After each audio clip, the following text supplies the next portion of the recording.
Halo, saya Sigit Nugroho dari jurusan atau program studi Statistika Fakultas MIPA Universitas Bengkulu. Kali ini saya akan membawakan atau menyampaikan materi beberapa statistik penting.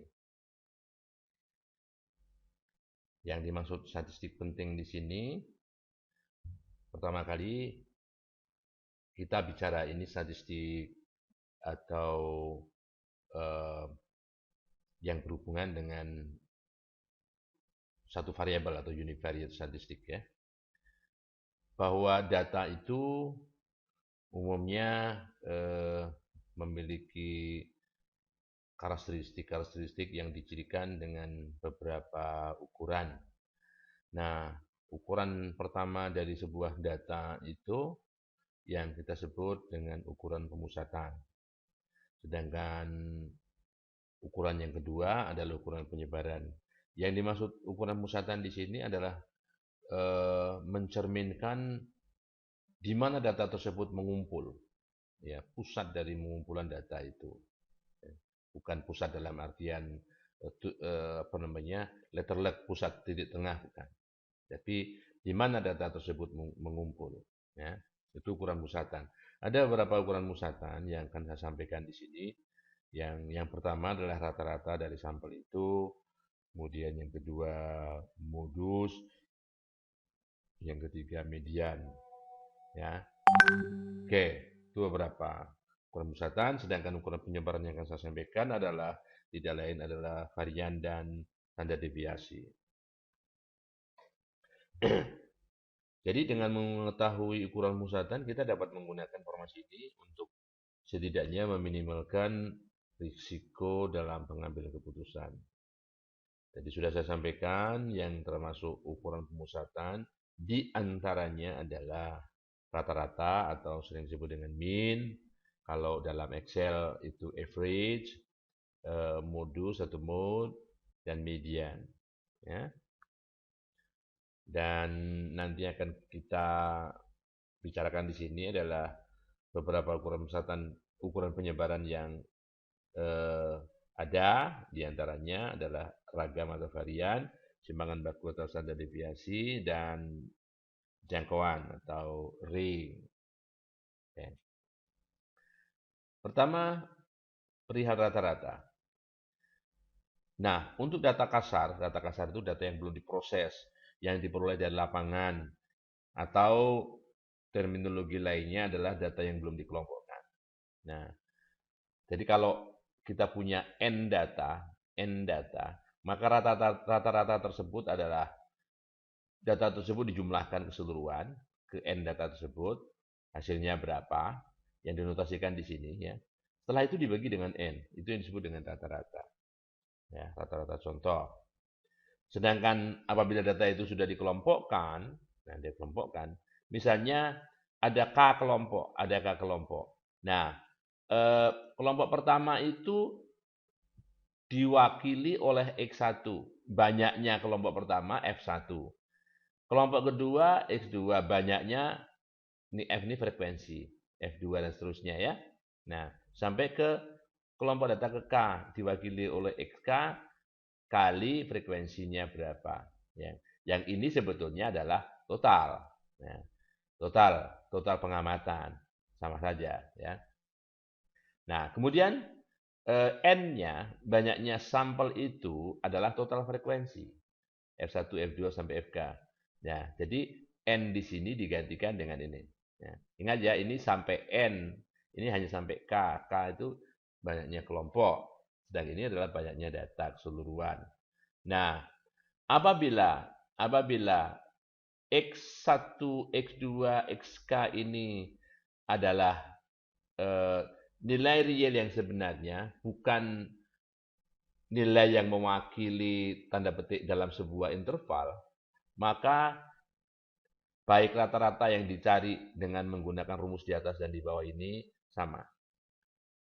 Nah, oke. Andaikan kita punya data begini. Data ini belum dikelompokkan.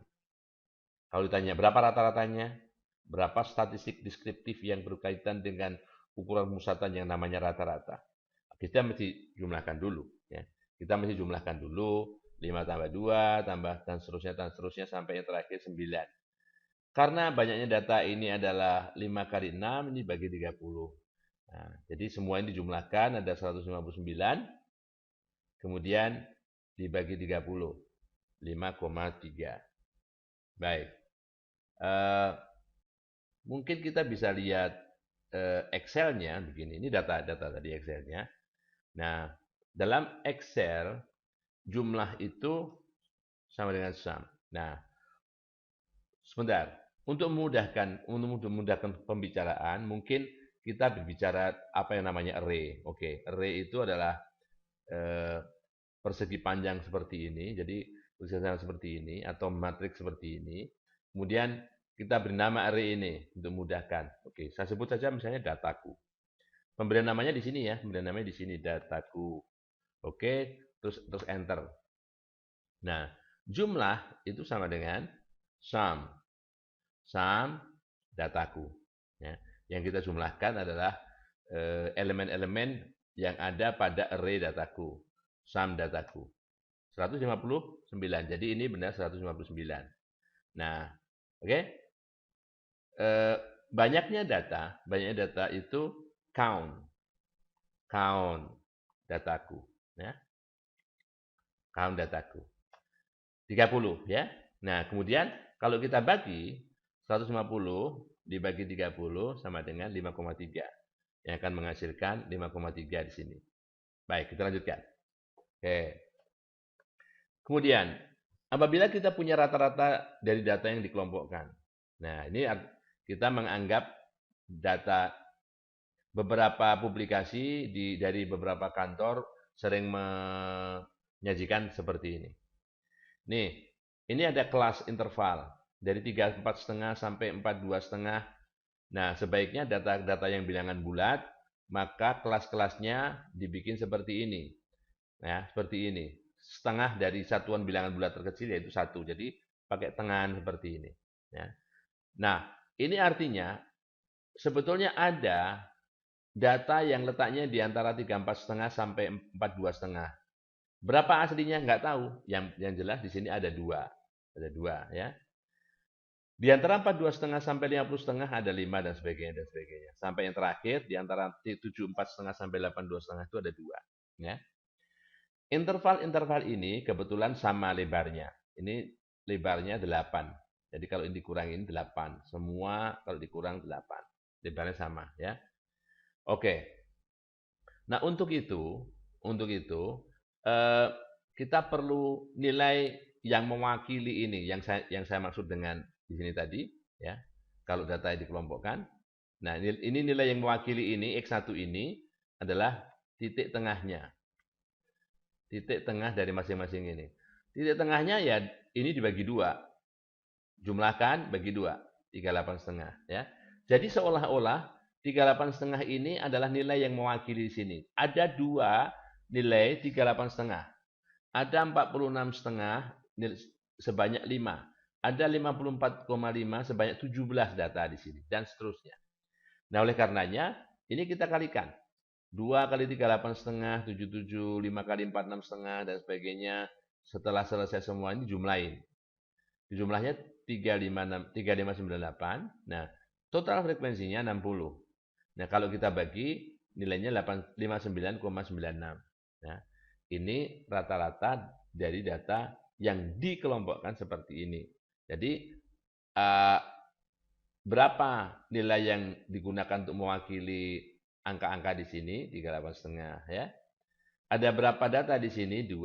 Nah, gitu kira-kira maksudnya. Kemudian menghitung simpangan baku atau standar deviasi. Nah, untuk data kasar rumusnya seperti ini. Ya, untuk seperti ini ya, data kasar ya. Untuk data yang sudah dikelompokkan rumusnya seperti ini. Jadi mirip-mirip seperti ini, lihat kan? N-nya diganti sigma FI. Ini ada K kelompok. Ini data aslinya ada sebanyak N. Nah, ya. Oke. Teladannya. Andai kan data tadi standar deviasi, ya. Standar deviasi kalau di sini ya hitung saja langsung stdef, ya, stdef. Nah, Excel versi terbaru itu memberikan opsi. Apakah data kita ini data sampel atau data populasi? Kalau populasi gunakan titik P, kalau sampel digunakan titik S. Oke, titik S misalnya sampel. Oke. Nah, dataku, ya, jangan lupa tadi array-nya dataku. Kita klik 2,76, ya. Jadi kalau kita hitung ini 2,77, ya. Di sini 2,77, 2,768667, 2,77, sama kan? Nah, oke. Jadi gitu caranya. Jadi rumus ini dengan Excel cukup stdef. stdef. Kalau datanya dikelompokkan, dan modifikasi yang tadi, caranya sama modifikasi yang tadi, ya. Nah, modifikasi yang tadi, datanya sama, hanya tambahkan di sini bukan hanya xf tapi x kuadrat f. X kuadrat f itu ini dikuadratkan kali f. 38,5 kali 2. Ya, 38,5 kuadrat kali 2. Dan seterusnya. Nah, oleh karenanya dengan menggunakan rumus yang tadi, kita punya simpangan baku 8,5241. Oke. Baik. Ukuran pemusatan berikutnya adalah modus. Ya, mode dalam bahasa Inggrisnya. Modus dari data yang belum dikelompokkan. Jadi kalau data kita tadi belum dikelompokkan, ya, definisikan sebagai data yang paling sering muncul. Data yang paling sering muncul. Ya. Andaikan kita punya data ini, ya, 70 dan seterusnya. Ini ada 1, 2, 3, 4 dan seterusnya, ya. Nah, ini ternyata yang paling sering muncul itu 64. 64 itu munculnya 5 kali. Ya. Nah, oke. Kita lihat. Nah, datanya ini, ya. Datanya ini. Ini kita beri nama, kita beri array ini kita beri nama, jangan sama datanya, harusnya tidak boleh sama. Data Q. Nah, kalau tadi pakai K, ini pakai Q misalnya. Nah, ini boleh, ya. Jadi kalau kita mau cari modusnya, mode begitu, ya. Mode data Q. Gitu. 64, ya. 64. Sama kan? Oke. Itu mode-nya. Nah, jadi karena 64 muncul sebanyak 5 kali, maka modus dari data ini adalah 64. Modus. Ya. Oke. Nah, bagaimana apabila data tersebut, data yang kita dapatkan dari publikasi kantor-kantor itu dalam bentuk yang seperti ini misalnya. Ya. Datanya sudah dikelompokkan. Nah, ada caranya. Nah, bahwa modus tersebut bisa dicari dengan rumus seperti ini. BB batas bawah, M kecil modus, batas bawah kelas modus. I adalah lebar intervalnya, makanya kita buat interval ini lebarnya sama semua. Lebarnya sama semua, ya. F1 itu frekuensi kelas modus dikurangi frekuensi kelas sebelum kelas modus. Oke. Di manakah kelas modusnya? Kelas modusnya, modus adalah ukuran yang paling sering muncul. Di sini frekuensi paling tingginya 24. Jadi kelas modusnya ini.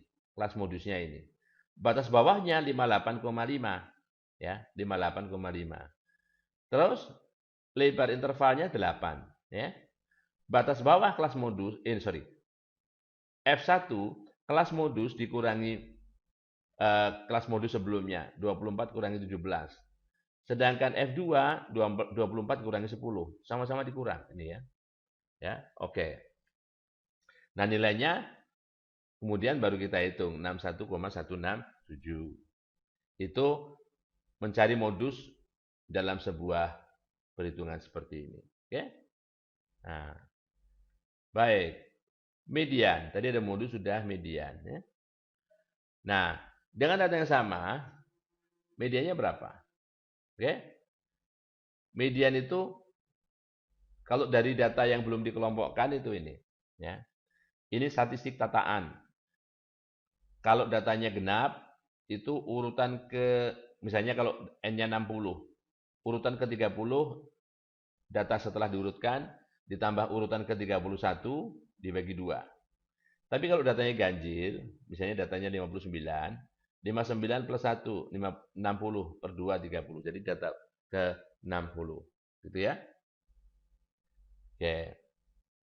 Nah, karena tadi ganjil, datanya data ke 60 dan data ke 61. Karena tadi genap, median tersebut terletak di antara data ke 60 dan 61, ya, antara 30 dan 31. Sorry. Oke. Nah, bagaimana? Nah, kita apabila dikasih informasi seperti ini, kita perlu menambahkan frekuensi kumulatifnya. Ini 2, sebelum ini nggak ada data. 2. 2 tambah 5, 7. 7 tambah 17, 24. Tambah 24, 48. Tambah 10, 58. Tambah 2, 60. Nah, datanya 60. Nah, data ke-30 di mana? Data ke-30 itu di sini. Di antara 24. Jadi, sampai akhir interval ketiga, datanya baru 24. Baru 24. Kita perlu 6 data lagi. 6 data lagi. Karena untuk mencapai ke 30 ya. Perlu 6 data lagi. Nah, batas bawahnya di sini 50, sorry. Data di sini ya. Data di sini. Batas bawah kelas median. Mediannya di mana?